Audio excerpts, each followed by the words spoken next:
Okay, I've got 6:30. Julie, can you call the roll, please? Kara Kasten. Here. Ken Dawson. Here. Chris Espinoza. Here. Cheryl Fuller. Here. Jenny Hagstrom. Here. Terry Pavicic. Here. Don Renner. Here.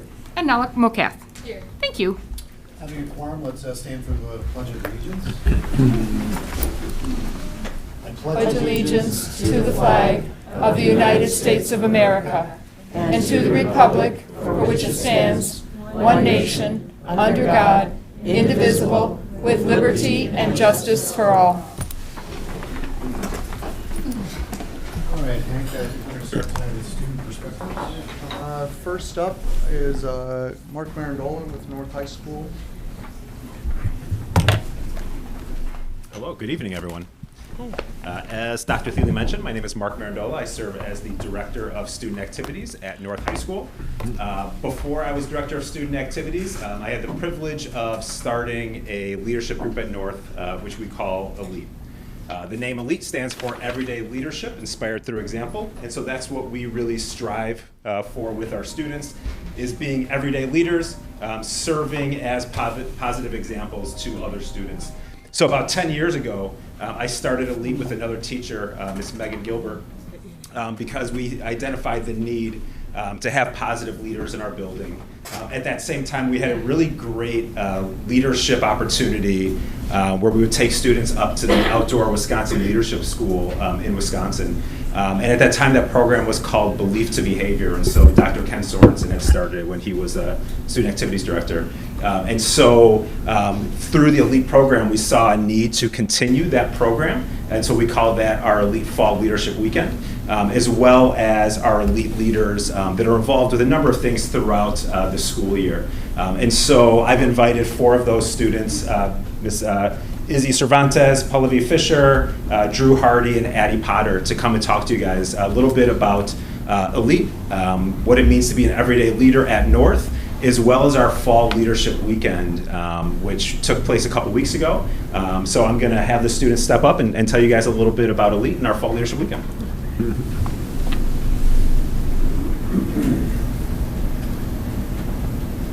The next slide, please. Sorry.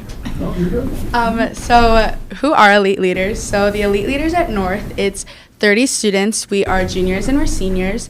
We go through an interview process our junior year, and it includes an application that you need to get some teacher recommendations for, and then there's an in-person interview, which is a group of kids, and we go through a scenario that ELITE leaders would have to go through, and Ms. Gilbert and Mr. Marandola basically just make sure that we are cut out to be ELITE leaders.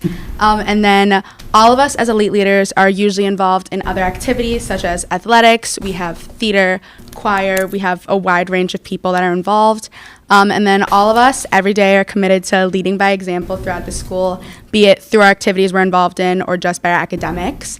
And then we all try to help everybody else around the school realize that they can also be leaders, that you don't just have to be in a leadership position to be involved in leadership. There's other ways to be leaders throughout the day. Oh, sorry. Then that picture is of all of the leaders that are currently serving as leaders. And then the next slide is of everybody who went to the ELITE Leadership Weekend this year. Right. Very good. Okay, so the Fall Leadership Weekend is the annual weekend that we have up at Williams Bay, Wisconsin, with all of the students, the leaders, the OWL staff, all of the new ELITE incomers. And then this year we had about 120 students, grades 9 through 12 attend, and the largest chunk of that group was actually freshmen, which we really take pride in because it's really good that they're getting out there literally less than a month into the school year, getting their hands dirty with leadership opportunities. And then each year in June, a couple months before the Fall Leadership Weekend, the leaders go up to the camp and train and do the same activities that they're going to do, maybe a little harder because they've earned that by becoming a leader. And some of those activities include the rock wall, which we can see on the left, which everyone does, and it's good to show like bravery, skill, teamwork, because they can sometimes tie a rope between a couple people and they have to work together to climb up. And then on the right side, we have the 12-foot wall, which is the most monumental of all of the activities we do because it takes everything we've worked so hard for during the leadership weekend and really puts it to the test. The most important thing is what do these students learn from the weekend? Because we're put in these small groups and about like 2 to 3 leaders per group, you get to really connect with each of the students. And those freshmen can look up and see a friend in those upperclassmen. When they're going through the hallways through school, they're able to see a mentor figure. All throughout the weekend, the OWL staff and all of the teachers who are there emphasize it's a challenge by choice. If you don't want to do an activity, you can choose not to do it, but you can also push yourself to go a little bit further. It teaches them importance of communication and trust. You have to learn to become friends with all of these new individuals you might not know. You're brand new into school, and some of the freshmen get to meet some of their classmates who are going to be in their classes. There's various ways to lead, so you don't have to be the person out there rallying the whole group together. It's just as important to lead by example, or sometimes you just got to be the one to follow the leader too, which they say and emphasize is equally as important. We learn about effective leadership, so how to then lead that group through the activities. Most of the challenges are timed, so you feel the stress, but you work through it with your teammates together, and I feel like that really helps when students go back to North and have to deal with stressful situations on their own. They're better and stronger because of it. All right, so on top of our fall leadership weekend, Elite participates in many activities throughout the year in Downers Grove and in Downers Grove North and the community in general. One of our things that we do is we work with student activities to improve the culture in our building and student experience. This also ties hand in hand with us helping plan spirit weeks and assemblies. All of the Elite leaders are extremely involved, not only in separate activities, but in the student activities office itself. We all are constantly in there helping Mr. Marandola and Mrs. Mamula and Mrs. Gilbert. We help with so many different spirit things like the assemblies, like spirit weeks, things like that. We also periodically attend leadership workshops or have leadership workshops come to us. Like this top photo up here is one of the leadership workshops that a lot of our leaders went to last year at LT, which was extremely helpful for us to learn more about leadership, which then can help us, the leaders, get it out to the rest of the school population. And then the bottom picture is a program called Evolve, where they actually came to us and they taught our leaders at school about school spirit and leadership, which we can then share with the student population.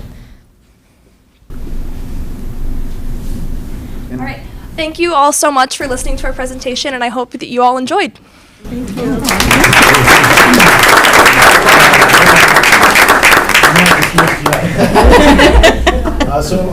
Talk a little bit about how the experiences at Elite have impacted your experience at Downers Grove North and how you might use some of those skills as you move on to beyond high school. Yeah, absolutely. I did not do Elite my freshman year because of COVID, my sophomore year, but I became a leader as a junior and a senior. I applied for it because I really wanted to become more involved with my student atmosphere. I was already involved in activities and sports, but I wasn't really involved in the actual school culture, the school climate, the school spirit. So that's why I really wanted to get involved with this organization, because it got me so close with these students, and it also helped me grow as a person, which I'm sure everyone else could say the same. I've grown as a leader and as a person through this organization, and it's really impacted me, I feel like everyone else. So. Go ahead. Yeah, I did the Elite weekend as a participant to start off with, and it's definitely a different perspective. I was pretty intimidated by all of the upperclassmen coming into North, but going into the weekend afterwards, I just felt the North love. Like, it was a very good experience for me because I felt like I could have that friend who I could see around the school, and I was like, oh, I know that upperclassman. They were my Elite leader, and they would like wave hi to me in the hallways and made me feel very good. So that's one thing that I was like, very, very good thing about the program. And overall, just like working with the challenges in general, like you end up getting frustrated during the challenges, and you see like different sides of people that you normally wouldn't see in a school atmosphere. And I thought that was equally important to see what people go through on the other side. I can answer also, as long as there's not another question. But I mostly got involved because I'm the one who, like I said, is involved in like the choir theater kind of thing. So I sort of stay in the fine arts sector of Downers Grove North a lot of my time. So I was looking for other ways to like branch out, like Addie said, like to get involved in more of the school and less just like a smaller part of it. And one of my, at the time, junior friends who was a leader before she graduated, she told me, she was like, it's perfect, like, it's really fun, and the leadership weekend sounded super fun to me, and I was like, oh my God, like, we get to go to the lake, I love the lake. So I was like, of course, like, I'll try, and then when I got in and I became a leader my junior year, and I realized like how much we actually like help the school and like how much we get to be involved in student activities and all of that. I realized like how much I enjoyed my decision to apply. And then I guess I can answer too. I wanted to become a leader since I've been in like middle school. I had a friend, or my neighbor actually, who was in a leader, and he was a pretty cool kid. So I was like, okay, I want to be a leader too. And then like one of my friends in the grade above me was a leader, and he told me like, go apply, go do it, you won't regret it. So I applied to be a leader, and I love it. It's great. Just like being able to learn how to talk to people, just be somebody that people can like look up to, and just make somebody's day by saying hi to them in the hall. Like I think it was Paul who Izzy said. So yeah.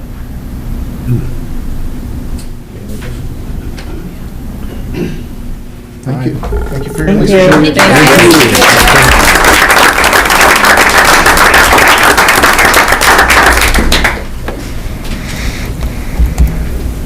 All right, we're going to invite forward the Grove Express Foundation Junior Board members. Just got to put her other shirt.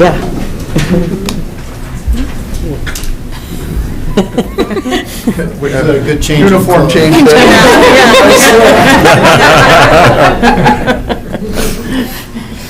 Well, good evening, Superintendent Thiele, district staff, and board members. As you all know, again, my name is Addie Potter, and I'm a member of the Grove Express Junior Board, along with the rest of the students next to me. My name is Gina Liu. I'm a senior at Downers Grove North, and I'm also on the junior board. Hi, my name is Maida Kuzminskas. I'm a senior now, but I was also a junior that joined the Grove Express Foundation. Hi, my name is Sarah Ryan. I'm a senior at South. My name is Cameron Gillespie, and I'm a junior at South. My name is Joe Grippa. I'm also a junior at South. All right, and we are here today to talk to you about the Grove Express race, our role in the race, our future plans, and more.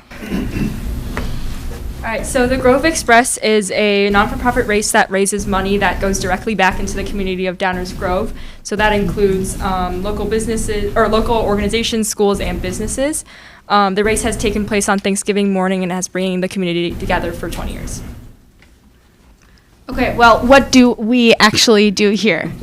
The Junior Board of Directors was a new addition to the Grove Express Foundation last year, and this was really just an opportunity to connect to the youth of Downers Grove. We've also given many opportunities to high schoolers now so they can learn what it takes to build and run, no pun intended, an organization just like this in order to give them opportunities post-high school. Within the Grove Express Foundation, there's different committees that you can join, and it's really based on your interests and like what you want to pursue. So we have different branches of what we do, and we each have picked our own committee and what we chose to be a part of. Additionally, the junior board is responsible for collaborating with each other to accomplish other goals and activities like advertising to our schools and to the community. We also coordinate volunteers, we help with ideas, and we also help set up and execute race day. And we also help with so much more, and we basically just help wherever we are needed. This year, the Junior Board of Directors have many new plans that we plan on collaborating on. We plan on making instructional videos to inform our volunteers of their duties. Additionally, we will be interviewing our race participant families and board members alike on why they choose to participate in the Grove Express Foundation. This year, we are also starting a competition between North and South schools, where students from each school will represent their school community on who participates the most in Grove Express Foundation in our volunteer activities, as well as in race participants. The school that demonstrates their participation in our race day will earn a token of our appreciation that they will get to hold on to throughout the school year until the next Thanksgiving Day race. All right. Well, that's all from us. Thank you so much for listening. We are very excited for the upcoming race and all things that come with it. Stay tuned, and we hope to see you on race day. And now we'll take any questions if you have them. For those of you who participated last year, the seniors now, can you talk a little bit about your experience last year and why you came back? Yeah, absolutely. I'd love to. Last year, when I was applying to the Grove Express board, kind of similar to what I was talking about in Elite, I found myself in a lot of activities, but not exactly being involved in my school culture, and by extension of that, in my community's culture and my community itself. I wanted to branch out more and do a service to my community, and when I saw the opportunity in my email, I applied. And I didn't really know what I was signing up for, I'm not going to lie, but as soon as I went to the first meeting, the board members, they were all great. I remember having lining up what my duties were and having to work on it, but I also remember just it being the most fun thing in the October-November time frame of my junior year last year. It was a ton of work, it was a ton of time, but I enjoyed the community that came with it in the board, and I enjoyed what I was actually doing to benefit the community of Downers Grove. Yeah, so I actually was a race participant in the 2021 race year, and just going into my first ever 5K, it was incredible. There was this sort of energy that you can't really describe anywhere else. There was the idea of Thanksgiving and family and just connecting with these strangers that you were running the 5K with, and it was just a beautiful experience for me, and that's what prompted me when I saw that email in my inbox to join the Grove Express and apply. And I can attest to that family aspect happening within our board. It's really, we're a close-knit community that, again, gives back to our community. We put everything we have into it, basically. So, yeah. So I remember when I first joined last year, my first thought was that these people are really passionate about this whole thing. And that's honestly what made me want to keep continuing doing this and doing this last year. You get to see the passion from all of the people working to create such a beautiful race, and the work really does pay off when you get to race day and you actually see thousands of people all coming together to race as a whole big community. And it was honestly really nice and inspiring to see, especially coming from a family that wasn't so really connected to the Downers Grove community. And it was just a nice perspective to have. And yeah, I'm back, so I guess I'm one of those passionate people. It's contagious. When I saw the email for joining the Grove Express Junior Board, I honestly had no idea what it is either, but I had never, once I joined, I did not realize how close of a community we've become and how close of a family I've become with all of these adults and all of my peers who lead with me, and I just love seeing all of the community that we can bring together. I've learned a lot of things from our adults like Nicole and Don, and just the real hands-on community experience is just so fulfilling, and you really get to see results, and it's really nice. We appreciate you all previewing the new T-shirt, because that's always the big Last year's T-shirt. I thought last year's was navy blue. No. It's 22. The next year, this year's Oh, it's T-shirt still a is secret. Oh, I was going to say. Big reveal. Okay. Big reveal. Any other questions? I don't know if I missed it, but how many people do we have normally come out for something like this? So last year we had just over 5,700. Wow. We should probably have over 6,000 this year. Awesome. Yeah. And in the 2 years previously that the Grove Express Foundation has organized and administered the race, we've raised over $250,000 that we've given back. Awesome. Well, thank you guys for all the work, and I love seeing our students participate in things like this, helping to organize it for the community. Thank you. You're welcome. Absolutely. Thank you. Yeah, thank you.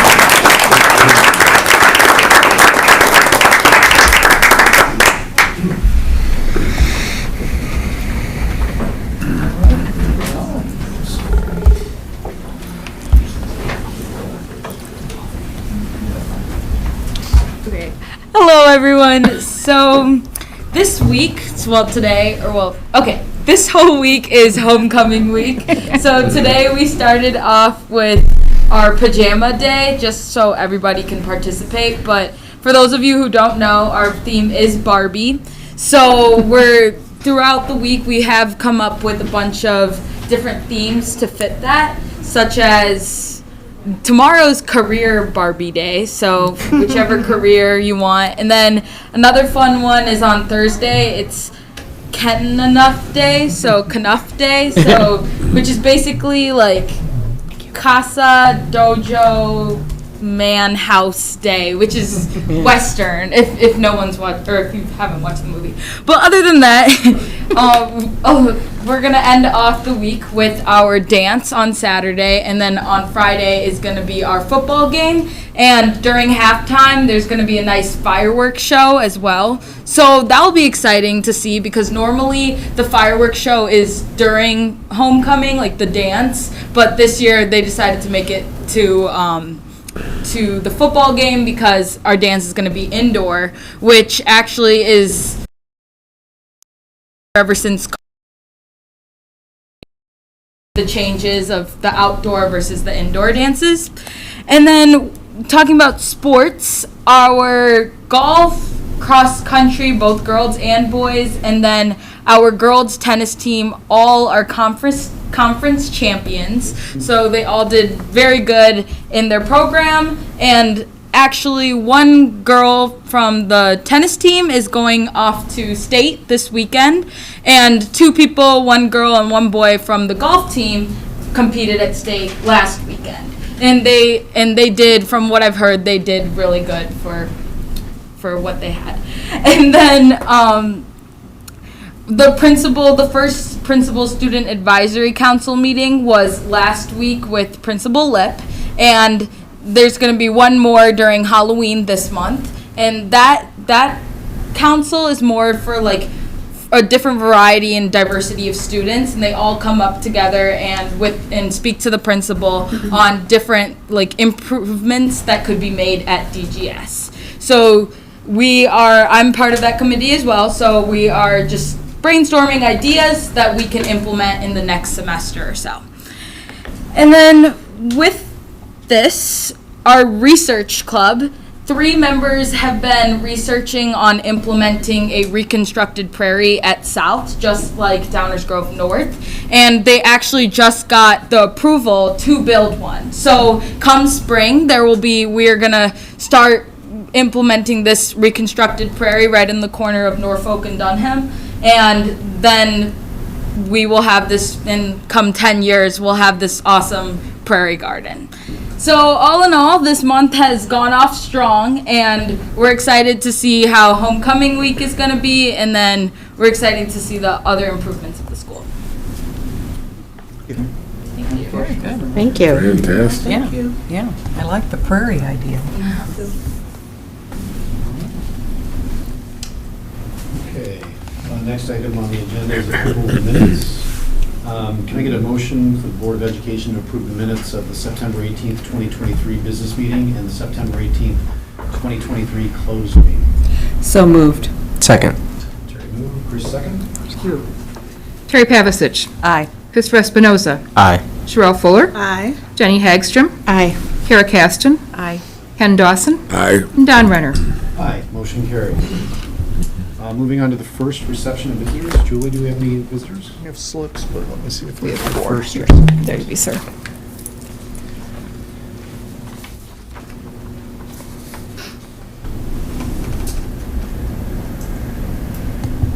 None have indicated that there's anything for the action or consent item of the agenda. All for the second session? Yes. Then moving on to item 6, recommendations and reports from Dr. Thielen.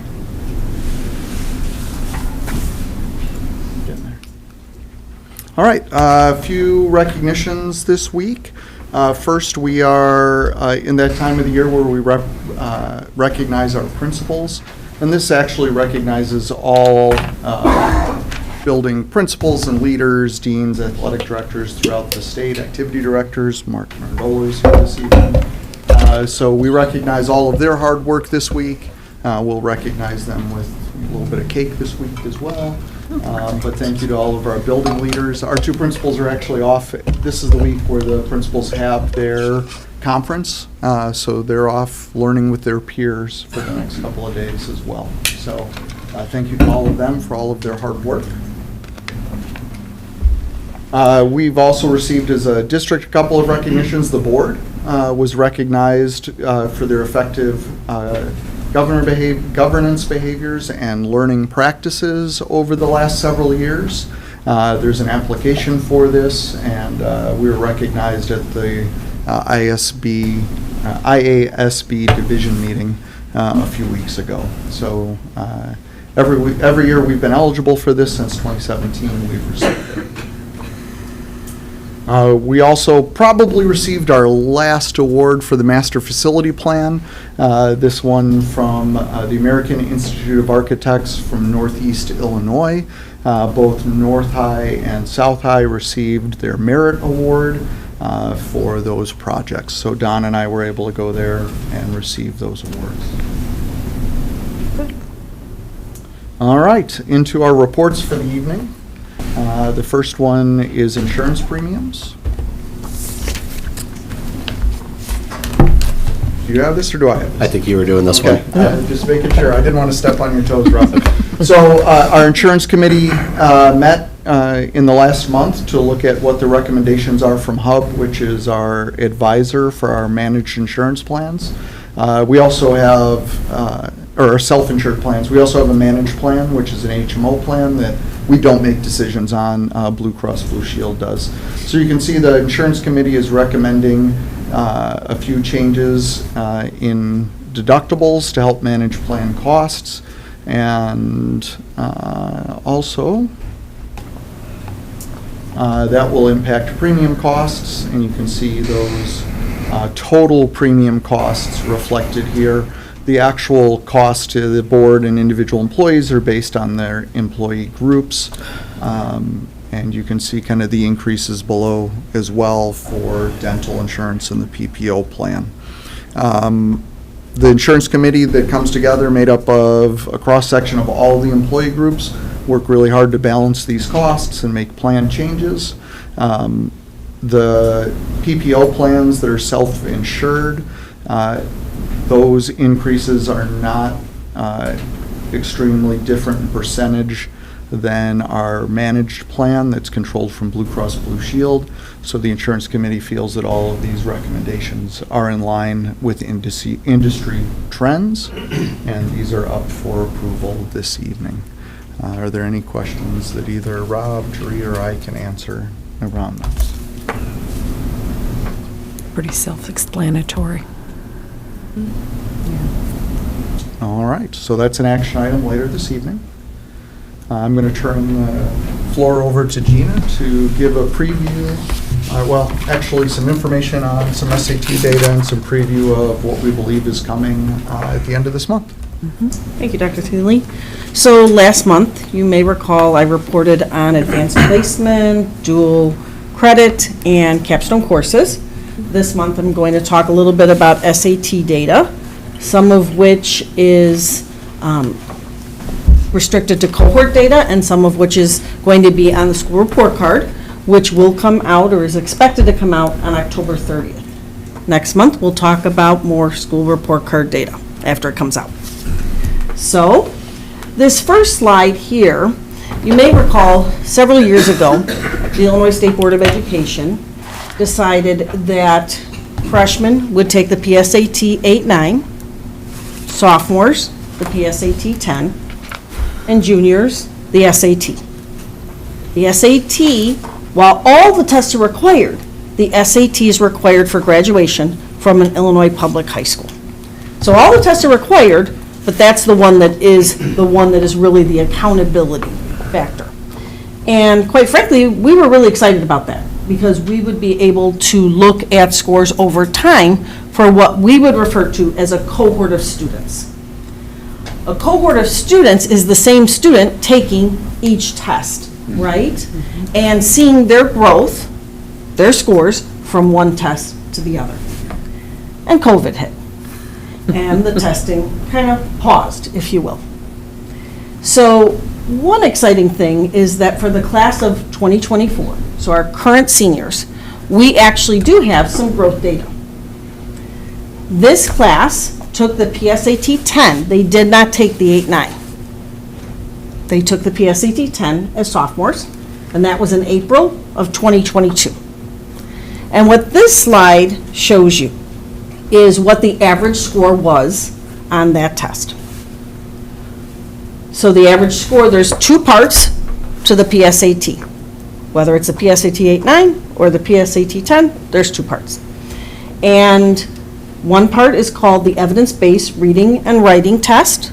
The state refers to that as ELA. So when they're talking about ELA on the school report card, they're not necessarily talking about the PSAT, but they're referring to the SAT. So ELA is oftentimes how we refer to it. The test is actually called the evidence-based reading and writing.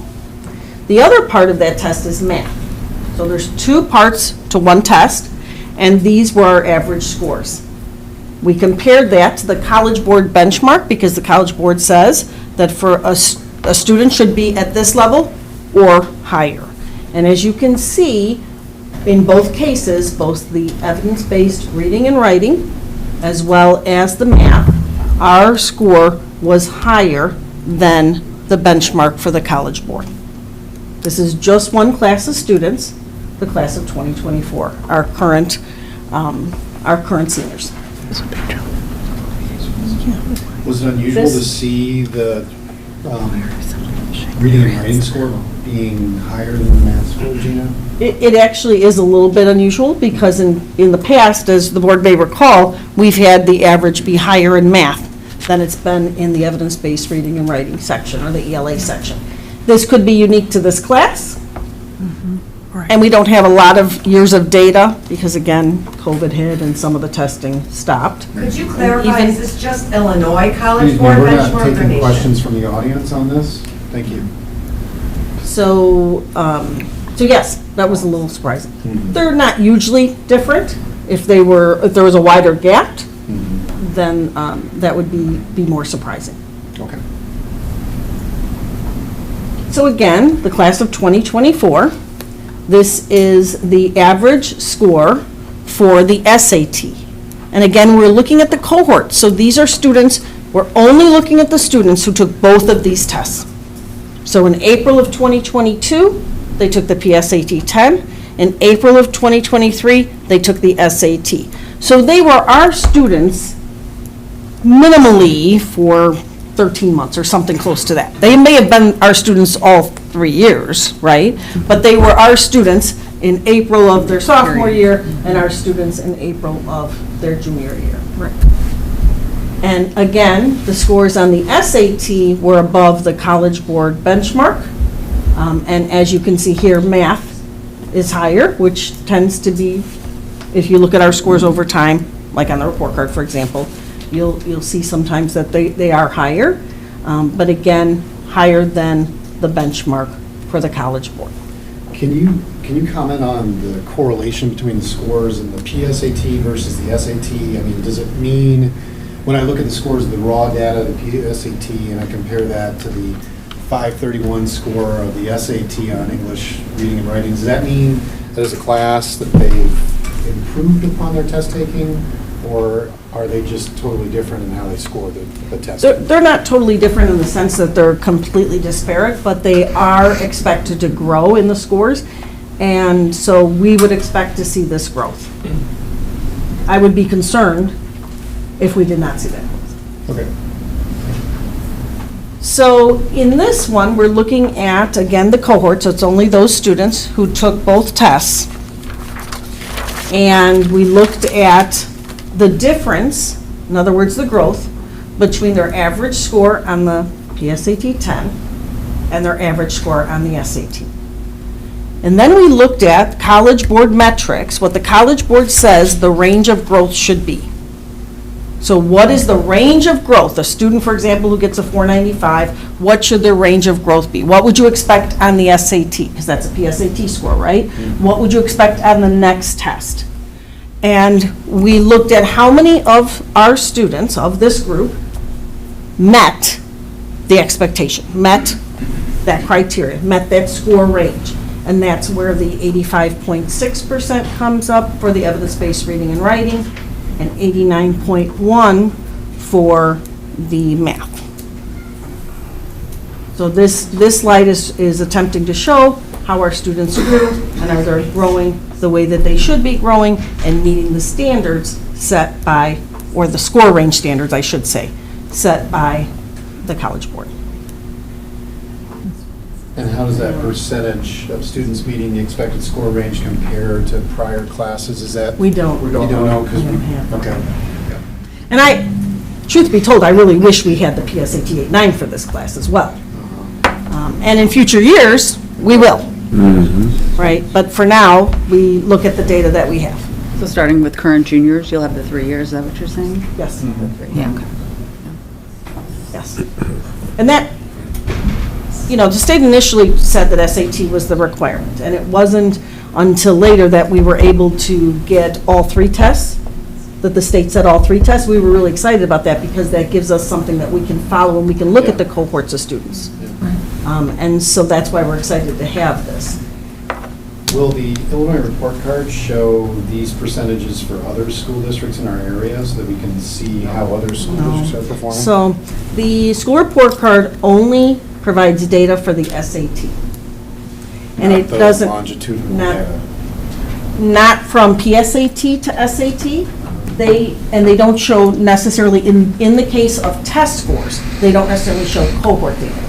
So we can only So- compare what the College Board is suggesting our expected growth should be, as opposed to comparing it to other school districts. Exactly. Okay. Exactly.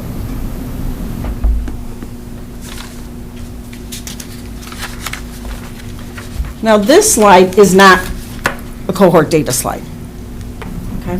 This slide are students, vast majority of them 11th grade, but remember I said it is a graduation requirement, so sometimes there will be a few seniors, not talking about hundreds, but some seniors who for whatever reason missed it as a junior will take it as a senior. So this is April's test data. It is considered preliminary. It has not been released. It's considered preliminary. But this is data on the SAT only, not PSAT, because remember I just said they don't even show that data on the school report card. And this is all test takers. And this is all test takers. So even if a student wasn't with us for that year, maybe a little over a year, they would be factored in here. So a student who comes to us, for example, in February of their junior year is going to be factored in this data, unlike the data that I shared in the previous slides. And so you can see how the average District 99 score compares to the College Board benchmark. And when the school report card does come out, expectation is the end of this month, it will not necessarily show the College Board benchmark. It will show, however, comparison to, or it will show Illinois' benchmarks, and it will show comparisons to other, percent meeting and exceeding, and then we can do some comparisons to other districts in the area like we typically do, but we can't do that until the report card comes out. So you're saying when the report card comes out, it's more Illinois focused? Is that what you mean Yes. by that? Report So card this is number Illinois is- focused. This is like a national number? College Is that Board, what you- yes. Okay, got it. College Board's national. Comparison when we get a report card against Illinois? Okay. Absolutely. Absolutely. College Board sets the threshold at the number that they expect that students should be hitting at that grade level, where Illinois has manufactured a different number. Oh, Sets it higher. got it. Illinois set it higher. Oh, okay. Or the evidence-based reading line. Okay? And again, this is preliminary data. This slide shows we typically look at 5 years. Of course, 2020 is missing, so because it was not administered, but looking at averages and comparing them to the percentile for that average for both the evidence-based reading and writing and math. Again, this is all students who took the test. This is not cohort data. And again, the 2023 data is preliminary data. So while I believe the data is accurate, it is preliminary. The other years, are known, not preliminary, accurate data. And so what this basically shows is our percentile for all the years as well as the score. So if the board will remember when we talked about this last spring, looking at a score doesn't tell you much, right? Especially year over year. The best information of looking at year over year is that longitudinal data where you see where a student was and where they ended up. Looking at a student class year over year, SAT scores for the last 40 years tend to change and decline year over year as SAT renorms tests and adds new and different questions and those kinds of things. So this allows us to look at each class in comparison to all of the other test takers in the country for that specific year, right? So when a student gets their scores back, it tells them what percentile they are in. This then shows if our school district was a single test taker, what percentile would we fall in? And this, if you saw wide fluctuations, it would cause us to look at it and see, you know, what's going on as we compare to that larger data set, where just year to year on a raw score is not something that's an effective analysis.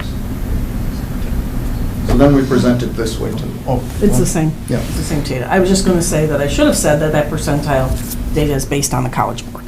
And this is just showing it in a slightly different way. You'll note that I removed 2020 from it because the test wasn't administered. So it's the previous chart, basically the same data, just shown a little bit differently. So you can see over time for the 5 years for which data is provided. All right, any questions from the board? Oh, sorry. I was just going to say, and we'll present more on that as you present school report card next month. Questions from board members? All right, this is the preview. Next month is the big data presentation. So Christmas. Bring your coffee. Thanks, Gina. Yeah. All right, hiring update. This one I definitely turn over to Ralph. This one you definitely turn over to me, yeah. I'm just giving a quick update. We had some questions at the start of the school year about what we're doing to fill some of our hard-to-fill positions. So we'll start with guest teachers, also known as substitute teachers. Ken, I think at our previous board meeting, you asked, what are you doing to try to build a sense of community for them? Correct. Jeff and I were making the rounds talking to people, and we stopped into the sub-coordinator's office, and we saw this sign here, so we thought we'd share a picture with you to show you what greets them at South and a similar experience at North. They also get one of these on the table there. It's a coupon for a free lunch, so District 99 welcomes them. Our pay is at market rate now, and then they also get a lunch, and we bought them t-shirts at the start of the year, so they've got their swag, they've got their identity, and our goal is that now that we have them, we want to keep them as our subs. So we have a really good problem now, the exact opposite of what we had last year. Last year, we had 78 people on our sub list. And if you remember, I said before, just because they're on the list doesn't necessarily mean that they're choosing us that day, because they're on multiple lists in different school districts. This year, we have 97 very eager substitute teachers who are constantly looking for work in District 99. So we did a big heavy lift of adjusting the pay last spring. Jeff and his team did a lot of work this summer doing career fairs and spreading the word and finding those substitute teachers. And now we have them. So now our work ahead is keeping them and making sure that they feel like they're a part of our community, so that way they continue to choose us to do their daily subs. Next slide. Here's the other one, which is a good success story and work that we continue to have. I want to back up that story a few years as we talk about paraprofessionals and job coaches. This has been a big challenge of ours over the past few years. One of the first moves that we made in this area was actually Scott with the department chairs, the special services department chairs. They put in a process now that's closely tied to our sectioning for our teacher FTE that happens in the springtime, where they go through all of the requirements, they go through IEPs, and they get a really good understanding of how many positions do we need legally. And that gives us a clear defined number of what our target is. So he did a really good job. They do a thorough process in the springtime now to make sure that our number of our need is an accurate number that's there. In the 21-22 school year, you can see we had 27 unfilled positions out of about 80 positions. So a good chunk of our paraprofessionals and job coaches positions were completely unfilled. The students did not get the adults that we had budgeted for them for their needs. And that year we had 11 new hires. So even with the 11 new hires, we still had 27 unfilled positions, which brought us to last school year when we were trying to figure out how do we fill these positions, where do we find people to do these roles. We had 18 unfilled, so when I say unfilled, what I mean is that there was absolutely nobody that was in that role, even though we had 12 new hires that year. But one way that we backfilled some of those positions was we hired 11 agency staff. So hiring the agencies is far more expensive, and they're not our employees, and so our students don't get our employees, they get somebody who's an outplaced person like that. But you can see 11 of our positions were staffed by agency, 18 were still unfilled. So overall, last school year, we had 29 positions that didn't have a District 99 staff member that was in it. So from our view, the situation was getting worse, and we were trying to figure out how do we get the students the adults that they deserve. So last school year in second semester is when we started studying this and trying to figure out what do we need to do. And our big learn from that was that we need to compete with private industry in the area. So we started looking at what starting rates are for employers in the area in hopes that we could compete with them with the great benefits package to draw more people into the positions. We worked very collaboratively with the Support Staff Association to find a way that we could increase the starting rate for the paraprofessionals and the job coaches. So we got that into place. And then, this is a really good story about when you have people who are striving for one single cause, they can all rally and do their work to drive it. So a lot of kudos to Jeff and his team in HR. They put on job fairs over the summer. We found, in addition to parapros and job coaches, we found some other positions that were tough to staff.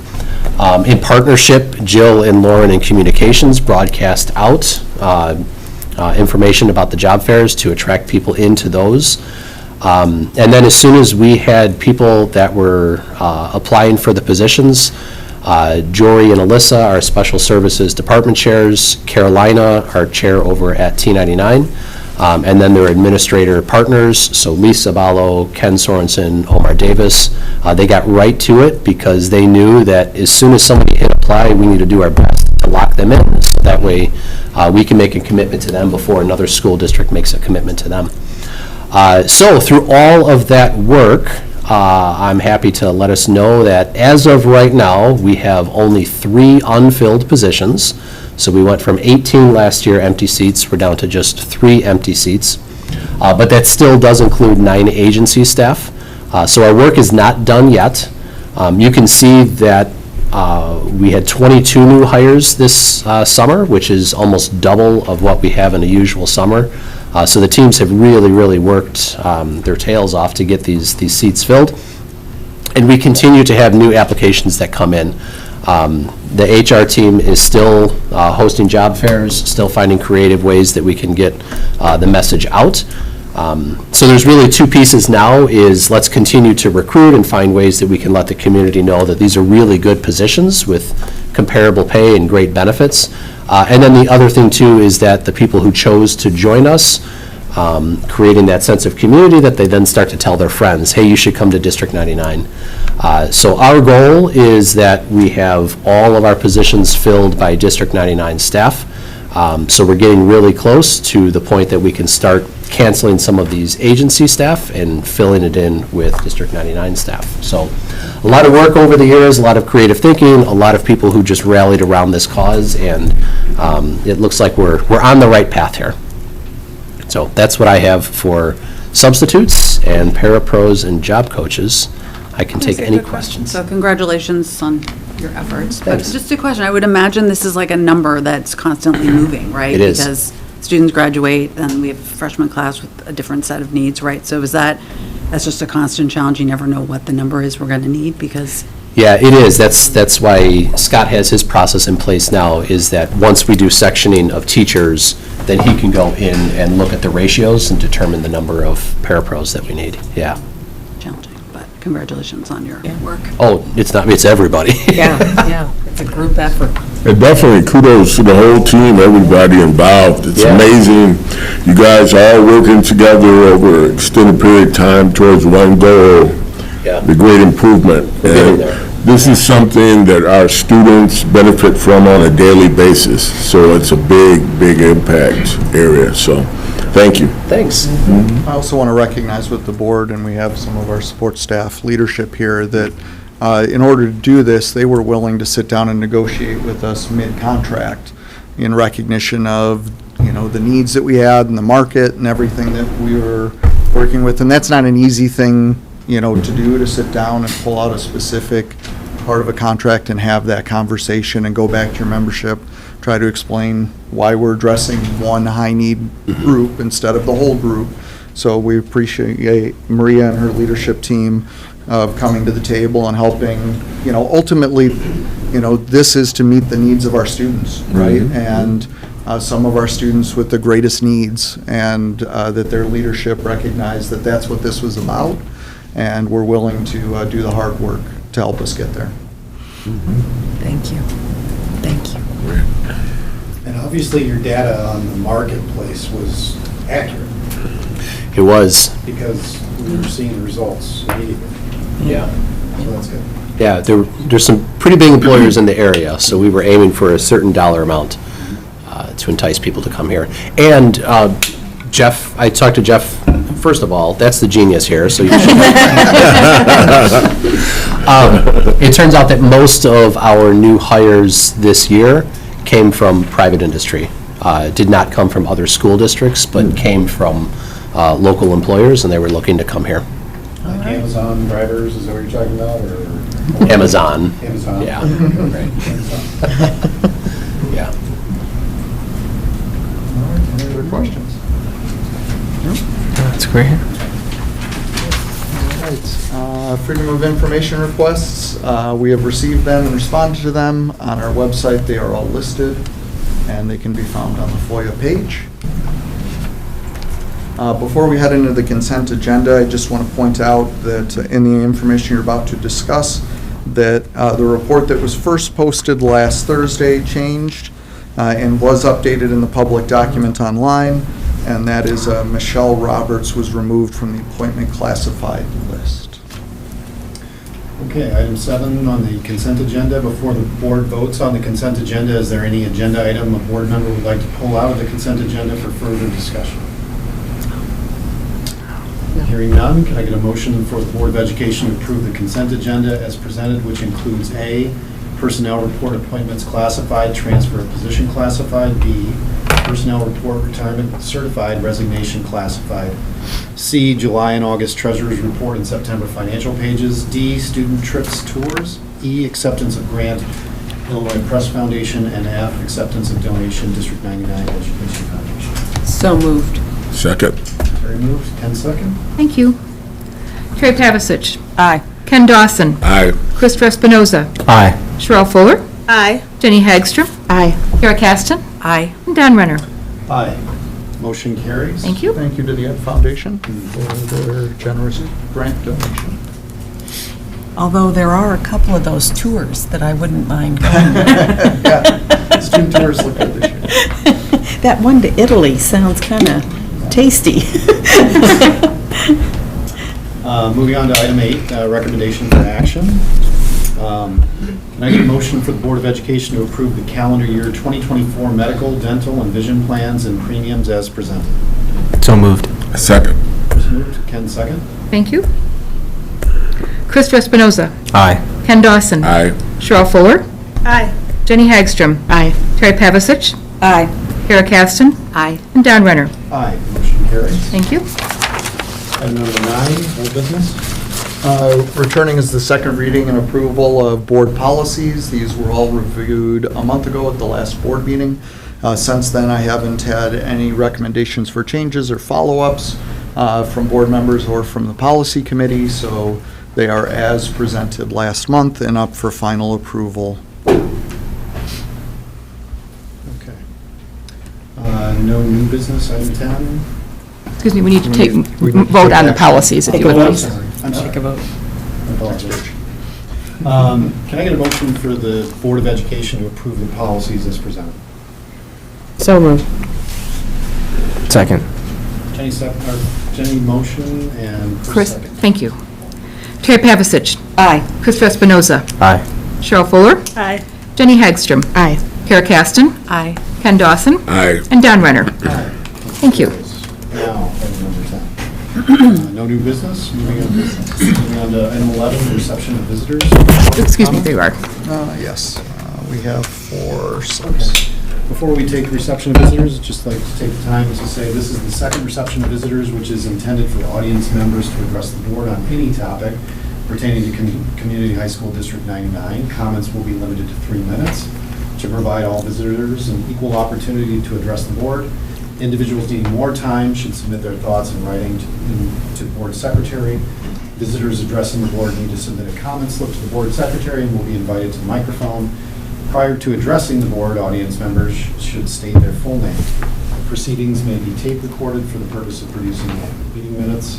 The board's presiding officer reserves the right to modify these protocols if circumstances warrant. Audience observation of these protocols is appreciated. Too fast. All right, first slip is for Eileen Bryant.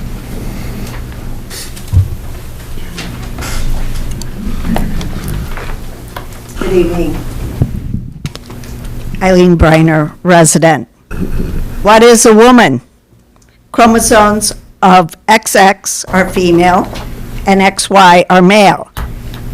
That's an objective truth, immutable. That's science. It's not a social construct. Yet, you teach gender is a social construct and even fluid. How can you be male one day and female the next? This is crazy and destructive to the individual and society as a whole. Feminists are sadly recognizing the erosion of women's rights by the trans phenomenon. Girls' sports, locker rooms, bathrooms, women's shelters, and even prisons are being invaded by women with penises. Why is gender dysphoria not treated like anorexia? Anorexia is treated with love, compassion, and treatment, not affirmation of the belief that the patient is fat. The argument most put forward for genderqueer and other sexually explicit books is that if teens do not see their feelings presented in print, he or she will commit suicide. Even the Trevor Project does not list reading about transgenders as a preventative for suicide. Even gender reassignment surgery does not lower the risk of suicide. Following gender reassignment surgery, individuals become 19 times more likely to commit suicide than the general population. Let's stop kidding ourselves. Genderqueer and other books like it groom vulnerable students to begin a lifestyle that can become irreversible. I suggest you buy books with a different viewpoint to include in your collections, like The Diversity Delusion by Heather McDonald and Gender Madness, One Man's Devastating Struggle with Woke Ideology and His Battle to Protect Children by Ollie London. Thank you.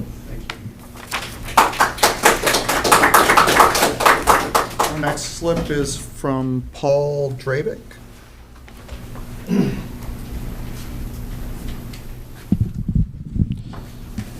Hi, my name is Paul Drabick. I'm a veteran and a father of 2 young kids in Downers Grove. I came here during the pandemic when we were masking and quarantining our kids without evidence for what was effectively the flu. The measures you enacted have all been proven to be bunk social control initiatives, which was apparent when we told you so. I stand before you today to request the resignation of everyone on this board, including the superintendent. The parents of this town have had to watch as the ratings from U.S. News and World Report, among many other outlets, have shown the decline of District 99. It's no wonder when we find out that there's pornography in the school library. I listened to a recording from a health class where an activist from Youth Outlook was spewing nonsense about the gender unicorn and suggested that a person can find out that they are gay at 60 and a 4th grader can choose their gender. Through FOIA, we find out that the school never even ran a background check on this person. You put tampons in the boys' bathrooms, and you just follow in lockstep with the state policies because, as I learned from our state representative, the state controls the money, so the children are going to get the propaganda that the state approves. Gender ideology is a social contagion. And where have we seen the bathroom thing go wrong? How about Virginia, where a girl got raped? There have been 2 genders since time immemorial. We didn't just wake up a few years ago and realize we were doing it wrong. This ideology is seeded by special corporate and political interest in order to divide us, just like race, political parties, and religion. Gender ideology is pseudoscience. Look at the amount of youth that identifies as LGBTQ. It has skyrocketed in the last few years. It's statistically impossible. If it was a natural phenomenon, the rate would be proportional to the population in time. If there's a social contagion, you would see exactly what you're seeing now. Being gay or trans is trendy. And you are underwriting this ideology to kids. You're sowing confusion and sexualizing children. It's despicable. It's disgraceful. It's destroying their ability to think critically, and it's showing in the ratings and the test scores. I had a mother tell me that her sophomore at Downers North had to write an English paper through the lens of a Marxist, feminine, or queer. What does that have to do with English and writing? This is Marxist indoctrination. You have teachers who are pushing a collectivist groupthink agenda. You should be teaching kids to think for themselves, to challenge orthodoxy. America is about the spirit of debate. It's about the sharing of ideas in the public forum. Instead, we have activists coming into our classroom and teaching our kids that everything is relative and you can choose your gender on a day-to-day basis. You are stealing children's innocence and indoctrinating their mind with pablum. You are wrong, and you don't have the courage to be intellectually honest about it. Parents are speaking out more, not less. We will protect our children at all costs. And by the way, put this meeting back in the auditorium. I think there's over 50,000 Downers Grove residents. This is ridiculous and inexcusable.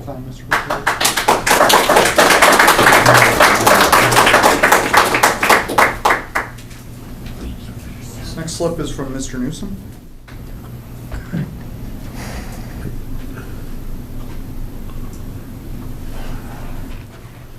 Terry Newsom, I'm the president of Parents Involved in Education in the state of Illinois.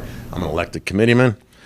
Lots changed over the last couple of years since I've been here. A lot of lies have been exposed since I was last year. I'm going to appeal the pornography in the school. D99 educational outcomes have dropped significantly, as we heard about the SAT scores tonight. Forced masking and vaccines are considered ineffective and harmful. School lockdowns prove to harm our children's health, education, and emotional development. Follow the science only counts when the left use fake science results to justify COVID lies, while ignoring science when it's defining what is a woman. 2021, Hank Thiel requested law enforcement to attend our meeting for political theater. There was no threats. Antifa was sitting in the audience, matter of fact. The only threats that came out of the meeting were directed toward parents of D99. Myself, other parents, they got threatening letters put on their driveway from Antifa. Leftists like Garland, Hank Thiel, Sean Caston's attempt to use law enforcement to harass parents did not work. It only emboldened parents to defend their kids. Hank Thiel falsely claimed genderqueer images showing a strap-on cock being sucked as not being pornographic has since been debunked. Thiel's own buddy, Sean Caston, and Secretary of State Janulius publicly admitted genderqueer as porn. During a recent radical leftist book banning roundtable hosted by Caston, he admitted that these images are porn. On the floor of a recent Senate hearing, Janulius also admitted genderqueer as pornography. Recently, the author of the book Genderqueer, Mia Kablomi, stated that she didn't publish this book for kids or children. 2 years ago, Thiel claimed to be a mind reader. Yes, a mind reader. He said Mia Kablomi's intent wasn't to stimulate or arouse those reading her book. Question to the board. Who's right? Hank Thiel, who claims to be a mind reader. Genderqueer does not meet the definition of porn because Thiel claims the author's intent wasn't to stimulate or arouse. Well, here's some quotes from that book that Thiel claims do not intend to stimulate or arouse. I got a new strap-on harness today. I can't wait to put it on my favorite dildo. You're going to look so hot in that. I can't wait to have your cock in my mouth. I'm going to give you the blowjob of your life. Then I want you inside me. This is the most turned on I've ever been in my life. I'm dying. You never tasted yourself? You should try. This is while a pussy juice is dripping off a finger. Or should we believe Sean Caston and Janulius, who admitted that these cock-sucking blowjob images in genderqueer are pornography? We don't have to read the author's mind. Mia Kablomi said told the world that this book was not written for children. It's in her own words 2 weeks ago. We've been told by straight radical leftists that these pornographic sexual images must be available to make gay children feel included. We are told that suicide rates of gay children are higher. Therefore, we must have books showing strap-on cocks being sucked to reduce the suicide rates of gay kids. That's a lie. It's an insult to gay children. Gay children are children like any other child. Just because they have different sexual preferences doesn't mean these children are sexual beings being defined by blowjobs and finger fucking. Your time has expired. Thank you.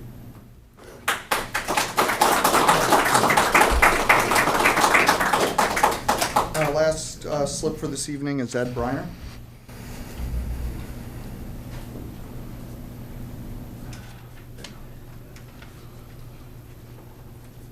Good evening, Ed Briner, Downers Grove resident. We've had it with our high schools sexualizing and indoctrinating our kids. They're our kids, not your kids. Rather than concentrating on teaching math, science, and reading, D99 is all in with Governor Pritzker and the teachers union, forcing teachers to comply and concentrate on teaching, promoting a radical, graphic, inappropriate sex ed agenda, incorporating books like Genderqueer, All Boys Aren't Blue, and others. For example, here are a couple passages from the books favored by D99, promoting this radical sexualized agenda. We just heard a little bit about genderqueer, so I won't repeat that one.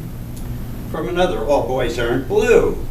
I put some lube on and got him on his knees. He began to slide into him from behind. I pulled out of him and kissed him while he masturbated. He asked me to turn over while he slipped on a condom. He got on top and slowly inserted himself into me. Parents do not want our kids exposed to this content or agenda. D99 under Mr. Thiele and this board think this pornographic content is perfectly okay. No, it isn't. D99 is in favor of child sexualization porn over math, science, and reading. Parents want math, science, and reading. Wake up, D99 parents. Defend your kids. Defend your kids.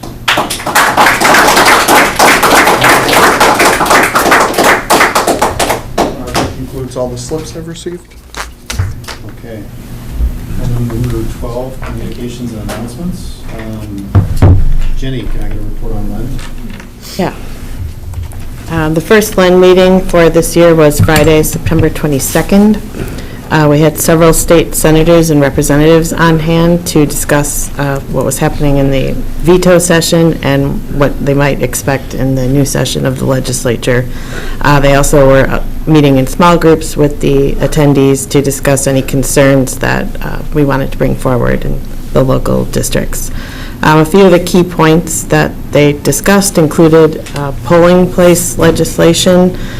There's some discussion about needing school board approval to use public schools as polling places. It would be sort of as a last resort, and they would need to come to the board for approval. We are still continuing to work through the school bus driver licensing legislation. Was brought up last year, but it didn't get through. They're revisiting it again and hoping it'll move along further this year. There's continued discussion of dual credit classes and EL dual language programs. They are looking at expansion of those programs and trying to work on teacher credential requirements for each, because in many cases, we don't have the staff that have the established credential requirements to teach the amount of kids in those programs. They didn't think there were any education bills that were at issue during the veto session. And then we kind of broke out into small groups and talked about some district concerns, which in my group touched on teacher shortage, the pension system, funding for all-day kindergarten, and attendance concerns, and mental health days. So the next meeting will be October 27th, I think. Is that right? Yeah. That's right. Yeah. So. Thank you, Jenny. Next report on SASN. Cheryl? Nothing new from me. I've only had. And my meeting is Wednesday this week. I just know we're really looking at the hiring process for the new director is really our key focus right now. Mm-hmm.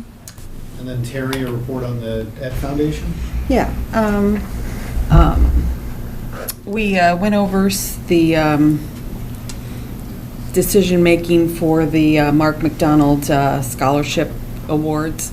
And I think we've kind of narrowed it down, but we haven't had our meeting yet to finalize that report. And then we've got several new board members who are interested in joining our group, so that's really exciting. That's great. Because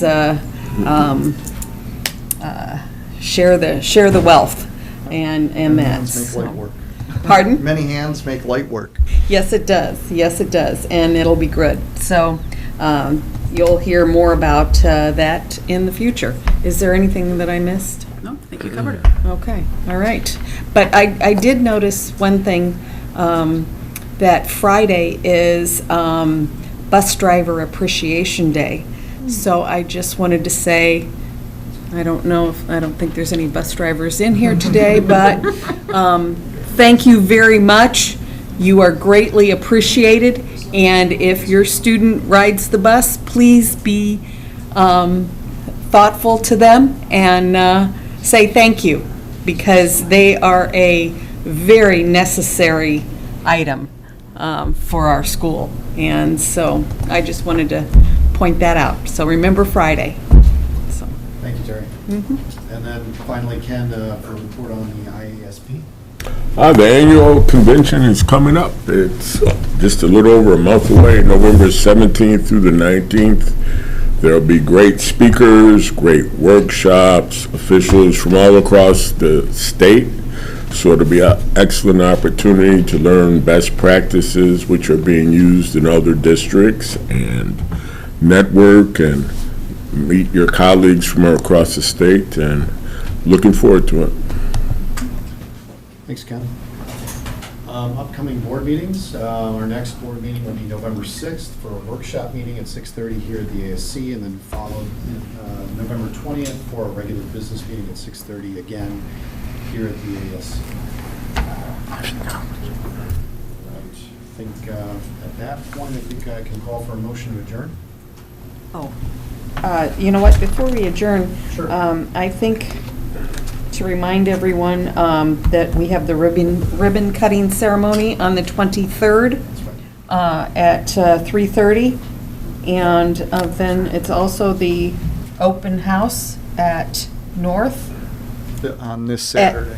Yeah, the 21st. Yep, this at Saturday. 9 to noon. Yep. So, And the ribbon cutting is a week, at 3:30, right? Right, a week from today. At T99. At T99. So I just thought I'd remind people, because unless you get a reminder, sometimes you forget. And South Homecoming, and the parade is Friday. Hopefully, there will be no liquid sunshine, and then the game following. So that should be a busy day. It'll be a busy week for us, yeah. Yes, yes, so, sorry to do that. Reminders. Good stuff. Now, can we get a motion to adjourn? Yes, so moved. Okay, Terry moved and Sherelle second. Yep. All in favor? All in favor? Aye. Aye. Motion carries, we're adjourned. Thank you, everybody, Thank for you your very much. service. Thank you. Enjoy your week.